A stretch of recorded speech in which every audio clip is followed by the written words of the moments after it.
Todo ser humano carrega uma promessa. Alguns morrem sem saber as promessas que tinham. Todo ser humano carrega uma promessa. Outros, ao longo da jornada, entendem que carregam promessas e uma parte bem pequena não só entende como vive cada uma delas. Então, se você está me ouvindo, se você respira, você carrega uma promessa. Primeiro porque nada do que Deus faz, Ele faz sem propósito. Ele não te fez e depois que te fez, Ele foi pensar em algo que poderia te entregar como missão ou propósito. Ele te fez com algo que antecede a tua existência. Primeiro princípio básico, Joel: o teu chamado antecede a tua existência. Tá bom. Então, o dia que você nasceu é um marco na história, mas o dia em que Deus fez promessas a teu respeito foi muito antes do ventre da sua mãe ser gerado. Então você não é uma resposta para esse tempo, você não é uma resposta ao anseio dos seus pais, você não é uma resposta para essa geração apenas. Não, você faz parte de uma promessa que o próprio Deus fez a teu respeito. Então, quando eu entendo que eu sou um projeto de Deus, um sonho de Deus, um desenho de Deus, eu entendo que antes dos gigantes de amanhã se levantarem, o livramento de Deus já foi levantado. Antes das crises de amanhã se levantarem, a paz que excede todo entendimento já foi derramada. Então, o que a gente precisa entender? E a gente precisa entender que a vitória que eu vou alcançar, a promessa que vai se cumprir, os lugares que eu vou chegar, as bênçãos que eu vou usufruir, elas não estão ligadas a uma vitória futura, elas estão ligadas a uma vitória passada. Então, o que você vai viver, os lugares que Deus vai te levar, tudo isso não vai ser conquistado pelo Joel, tudo isso já foi conquistado por Jesus. Então, qual é a maior revelação da graça? É a respeito da herança. O que a gente mais ouve nos dias de hoje? Você precisa fazer, conquistar, e tudo isso de fato é real. Mas isso é real no que diz respeito a coisas naturais. O que você tem de mais glorioso, você não vai conquistar. Você só vai receber. Jesus já conquistou a tua casa, a tua saúde, a paz que excede todo entendimento. Então, essa paz interior, todas essas coisas, o André, ele não conquistou, cara. Ele recebeu, eu sou herdeiro. Eu não me fiz, eu fui feito. Eu não conquistei, eu recebi. Então, tudo que você conquistou naturalmente tem a ver com a força do teu trabalho, tem a ver com a tua entrega, tem a ver com a tua performance. Mas tudo que você carrega de mais valioso, dinheiro nenhum podia comprar. Se Deus é fiel em todas as suas promessas, por que nem todas se cumprem? Excelente pergunta. Nem todas se cumprem para mim. Vou trazer uma outra linguagem. No reino material, se eu não me posicionar para que algumas se cumpram, eu não acesso. Mas no reino espiritual, onde elas foram estabelecidas, elas já existem. Então vamos imaginar. Deus, desde a eternidade passada, declarou que o André Fernandes seria um avivalista. Mas o André Fernandes nunca se inclinou para a revelação da palavra, tempo com Deus, lugar secreto, meditação, oração. E eu decidi não acessar essa promessa que ela já é real. Em Deus ela é real. Na eternidade ela é real. Mas eu não me posicionei para vivê-la. Então eu posso morrer sem usufruir, mas não significa que ela não tenha se cumprido. Na eternidade já aconteceu, mas talvez eu nunca vou acessar. Entendi. Então eu gosto de usar a analogia que é como se fosse uma sala que tem uma série de tesouros, cara. Imagina que frustrante seria, isso é só uma analogia, tá? Você chegar na eternidade e te levarem para uma sala onde estavam todas as suas promessas. Você perceber que grande parte delas você nunca viveu porque você nem sabia que elas existiam. E esse é o meu temor, é esse que me move. Imaginar que algum dia eu poderia descobrir que uma nação me aguardava, mas porque eu não me posicionei, elas não ouviram falar de Jesus através da minha voz. Ou que lugares poderiam ter sido ressignificados, mas eles não foram tocados porque eu preferi fazer os meus planos do que me lançar num plano de Deus. O que eu não posso? Eu não posso morrer tendo cumprido toda a minha agenda, mas nunca tendo lido a agenda de Deus. Existe uma agenda de Deus. Existe um projeto de Deus. Existe um propósito de Deus.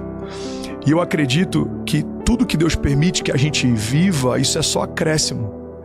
Cara, a nossa riqueza, as posses, as conquistas, o status, o alcance, tudo isso é um acréscimo. É legítimo, é bom, mas é acréscimo. A Bíblia fala, busque em primeiro lugar o meu reino e a minha justiça. E as demais coisas vos serão acrescentadas.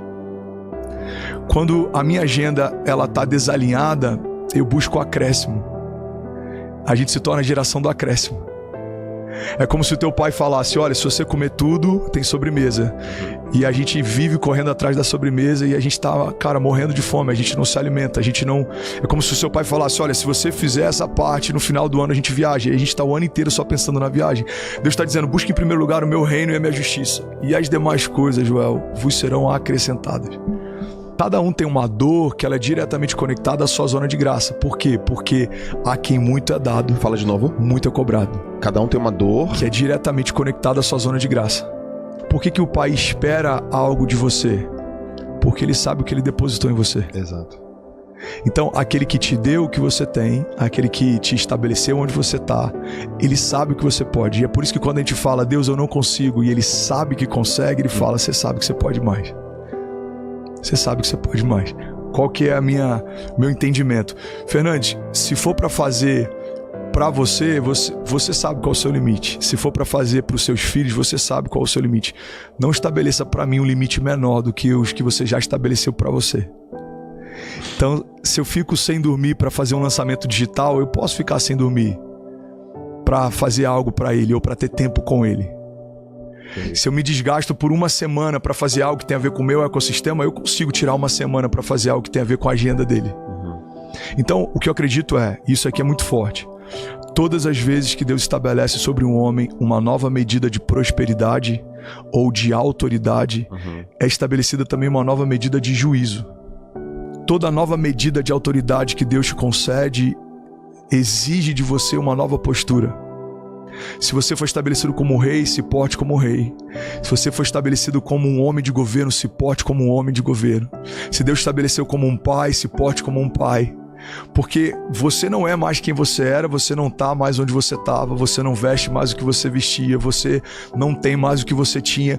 Então a gente precisa entender que existe um destino final para isso, porque milagre não é fim, milagre é meio. Então, uma das coisas mais poderosas, Joel, que existe na nossa jornada de fé é a gente acessar o poder da concordância. O que é o poder da concordância? É uma das bases fundamentais da oração do Pai Nosso. Seja feita a tua vontade, assim na terra, como é feita no céu. Jesus está dizendo, Pai, eu concordo com a tua vontade. Olha outro momento que Jesus usa esse princípio. Ele fala, Pai, se possível for, afasta de mim esse cálice. Mas todavia, seja feita a tua vontade e não a minha. Então, o que é o poder da concordância? O poder da concordância é você alinhar o teu coração com o coração de Deus. O céu, todo homem que ouve o céu governa na terra. José, ele ouve o céu e ele fala, vão vir períodos de fartura, mas logo em seguida vem períodos de seca. Então a gente vai guardar a semente para o tempo das vacas magras. Perfeito. E ele governa. Então a gente pega isso na história de José, na história de Abraão, na história de Davi. Abraão, ele ouve dos céus uma direção. E nem sempre Deus te fala o que fazer, mas tem momentos que Deus vai te falar o que não fazer. Nem sempre Deus te fala para onde ir, mas tem momentos que Deus vai te falar onde não permanecer. Para Abraão, ele não fala para onde ele vai, ele fala para onde ele precisa sair. Ele fala, sai da tua terra, do meio da tua parentela, e vai para o lugar que eu te mostrarei. Então, uma coisa que a gente precisa entender é o seguinte, ó. Etimologia da palavra concordância. Concordes. Corações alinhados. Então, discordância significa discordes. Corações desalinhados, desconectados. O que significa concordar com a vontade de Deus? Significa que o meu coração agora vai bater no ritmo das batidas do coração de Deus. E o que isso gera, Joel?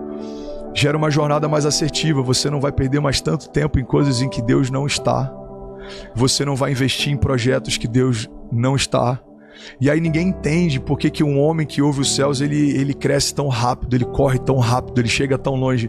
Porque você discerne o tempo e o modo. Você não se frustra tanto, você não tropeça tanto, você não força portas que não são para entrar, você é mais assertivo.